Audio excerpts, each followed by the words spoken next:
Programme روحانی ارتقاء میں آپ کا خیر مقدم ہے۔ پیش ہے خصوصی رپورٹ۔ ماہ سیام روحانیت کا موسم بہار۔ ہم جس عالم میں رہتے ہیں یہ عالم دنیا ہے جو ایک مادی و فانی عالم ہے۔ اس کا ربط و ارتباط عالم آخرت سے مربوط ہے جو دائمی و ابدی ہے۔ اس مادی عالم میں انسان کو جو وجود بخشا گیا ہے وہ بھی مادی و فانی ہے، لیکن اس وجود فانی میں جو روح رکھی گئی ہے وہ ابدی ہے جس کو کبھی فنا نہیں ہے۔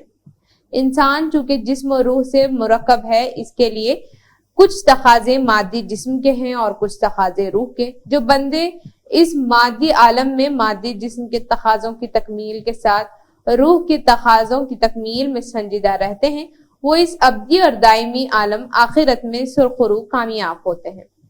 دنیا کے خیر کے ساتھ آخرت کا خیر اپنے دامن میں سمیٹتے ہیں اور عالم آخرت میں حیات ابدی سعادت سرمدی کے مستحق بنتے ہیں۔ چنانچہ اس عالم فانی میں اللہ سبحانہ و تعالی نے مادی وجود کے حیات و بقا کے لیے ایک نظام بنایا ہے، اور خود یہ نظام اللہ سبحانہ و تعالی کی قدرت بے پایاں کا عظیم شاہکار ہے۔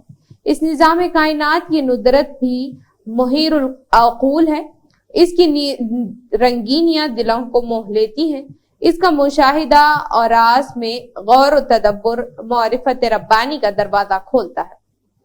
اللہ سبحانہ و تعالیٰ کی عظمت و جلالت، علم و قدرت، مشیت و حکمت کے سدھا جلوے ایمان و یقین کی نورانیت میں اضافے کرتے ہیں، جس سے عالم آخرت کی ابدی و سرمدی زندگی کی فکر مقصد حیات بن جاتی ہے۔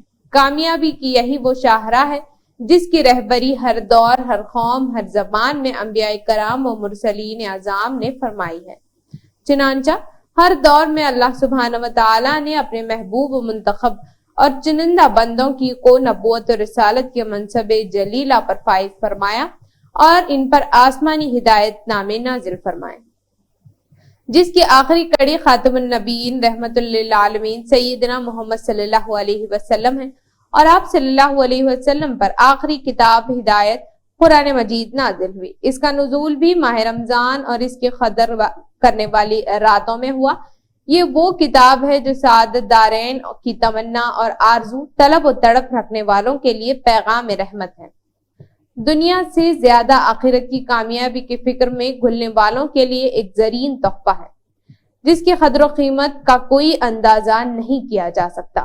جو سلیم الفطرت ہیں اور جن کی حلاوت ایمانی نصیب ہے، وہ اس نسخہ شفا سے بھرپور استفادہ کرتے ہیں، جسمانی، روحانی، اخلاقی ہر طرح کے امراض سے شفا پاتے ہیں۔ اس کتاب ہدایت سے فکر و نظر کی تطہیر ہوتی ہے، رب ریب و ارتیاب دل کی کدورت ہوتی ہے، اور یہ کتاب ہدایت رحمت کا وہ سرچشمہ ہے جس سے سیراب ہونے کے لیے خضر راہ ثابت ہوتے ہیں۔ ان کی پاکیزہ عملی زندگی کے نقوش دل و نگاہ کو راحت و سکون، ٹھنڈک بخشتے ہیں۔ رنج و غم، امتحان و آزمائش کے کٹھن لمحات چین و سکون کی دولت نہیں چھینتے۔ بے شک اللہ سبحانہ و تعالی صبر کرنے والوں کے ساتھ ہے کا فرمان الہی قدم قدم پر ڈھارس باندھتا ہے۔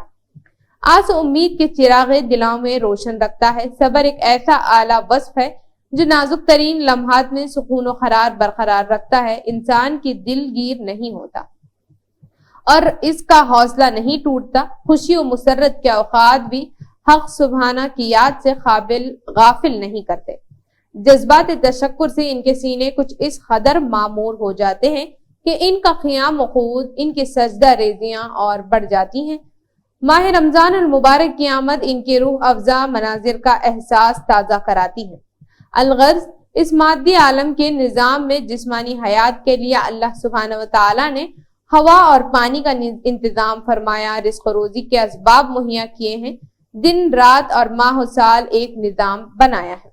اس نظام کائنات میں دن و رات آ جاتے ہیں، سورج طلوع ہوتا ہے، رات کی تاریکیاں چھٹ جاتی ہیں، دن کا اجالا روشنی بکھیرتا ہے جو سارے عالم کو روشن رکھتا ہے، چاند چمکتا ہے، اس کی دلکش چاندنی راحت افزا ہوتی ہے۔ اس مادی عالم میں منور اور روشنی کا سامان ہوتا ہے، تاریکیوں کی وحشت دور ہوتی ہے، اس کی ٹھنڈی روشنی سے دل کو راحت ملتی ہے، اس کی دل آویزی آنکھوں کو بہشت اور سرور بخشتی ہیں۔ ستارے جھلملاتے ہیں، تاریک راتوں میں چلنے والوں کو راستہ دکھاتے ہیں، اپنی چمک دمک سے نگاہوں کو خیرہ کرتے ہیں۔ یہ سب قدرت خداوندی کا عظیم شاہکار ہے۔ پھر ان تمام کا اس مادی عالم میں اور بھی بہت اہم کردار ہے۔ سورج کی تمادت اس عالم میں پھیلنے والی گندگی اور تعفن کو فنا کر دیتی ہے۔ آسمان کے ان سارے سیاروں یعنی سورج اور چاند اور تاروں وغیرہ وغیرہ کے اور بھی بڑے بڑے کام ہیں جو محیر الخلول اور چنانچہ درختوں پر لدے ہوئے پھلوں کے پکنے اور ان کی شیرینی اور مٹھاس پیدا کرنے کے کلیوں کے چٹکنے، پھول بننے اور مہکنے اور عالم کو گل و گلزار بنانے میں ان کا بڑا رول ہے۔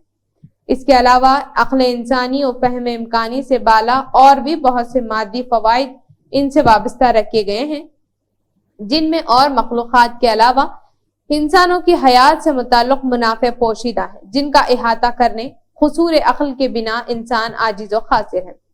کرشمہ ہائے قدرت کی جلوہ سامانیوں کے مشاہدات نے سائنسدانوں کو بھی ورطۂ حیرت میں ڈال رکھا ہے۔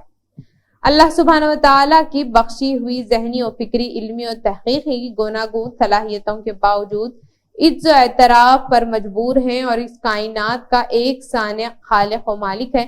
اس کو مانے بغیر ان کے لیے کوئی جاریہ کار نہیں ہے۔ اس نظام کائنات کے نظم و انتظام کی باغ دوڑ اس کے دست قدرت میں ہونے کے اقرار پر موجود ہے۔ یہ الگ بات ہے کہ عصبیت کی وجہ سے اسلام کی نعمت سے محروم ہے۔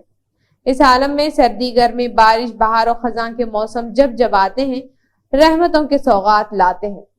خزاں کا موسم کیا آتا ہے کہ عالم کی ساری شادابی، شگفتگی رخصت ہو جاتی ہے۔